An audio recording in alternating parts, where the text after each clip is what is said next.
Why does a country need a constitution. पिछले video में हमने पढ़ा था कॉन्स्टिट्यूशन के बारे में कि कॉन्स्टिट्यूशन क्या है, मतलब संविधान क्या है, इसकी ज़रूरत क्यों पड़ती है। बहुत सारे उद्देश्य रहते हैं जिनके लिए संविधान की ज़रूरत पड़ती है। और बहुत सारे कंट्रीज़ हैं दुनिया के जिनमें कॉन्स्टिट्यूशन है, संविधान है, लेकिन ज़रूरी नहीं है कि वो सारे डेमोक्रेटिक कंट्रीज़ हैं। तो कॉन्स्टिट्यूशन जो है वो उसके ऊपर डिपेंड होता है कि किस तरह से सरकार जो है गवर्न करेगी, मतलब किस तरह की सरकार किसी देश में पाई जाएगी। जैसे अगर डेमोक्रेसी है तो उसमें मतलब उनका कॉन्स्टिट्यूशन भी जो है वो डेमोक्रेटिक ही होगा। कई जगह पे मोनार्कल होता है सिस्टम, मोनार्की गवर्नमेंट होती है और साथ में उनका कॉन्स्टिट्यूशन भी होता है, लेकिन वो मोनार्की में राजा का शासन होता है तो उसके अकॉर्डिंग उनका कॉन्स्टिट्यूशन होगा। तो it doesn't mean that the countries with constitution they all are democratic.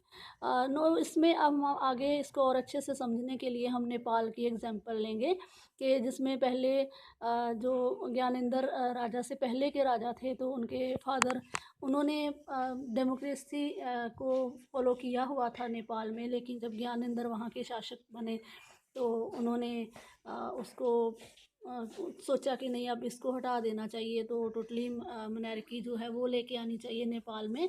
तो पहले भी एक संविधान बना और फिर एक उनका एक 1990 में बना और 2002 में, फिर बाद में 2006 में बना उनका।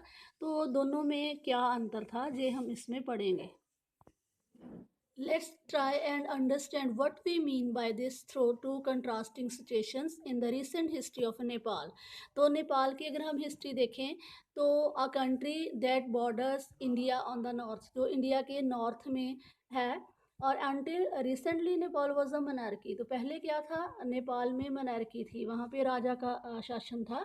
The previous constitution of Nepal which had been adopted in 1990, तो 1990 का जो कॉन्स्टिट्यूशन था वो क्या रिफ्लेक्ट करता था, final authority rested with the king. ये सारे जो अधिकार हैं, सारी जो पावर है वो किसके पास रहेगी, किंग के पास, राजा के पास। A peoples movement in Nepal for several decades to establish democracy.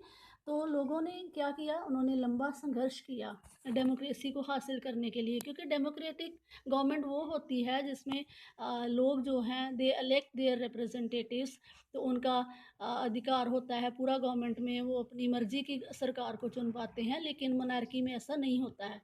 तो क्योंकि पड़ोसी देश है इंडिया का नेपाल, तो इंडिया में डेमोक्रेटिक फॉर्म ऑफ गवर्नमेंट चल रही है कई सालों से, तो वो लोग भी चाहते थे कि ऐसी ही गवर्नमेंट हमें भी मिले।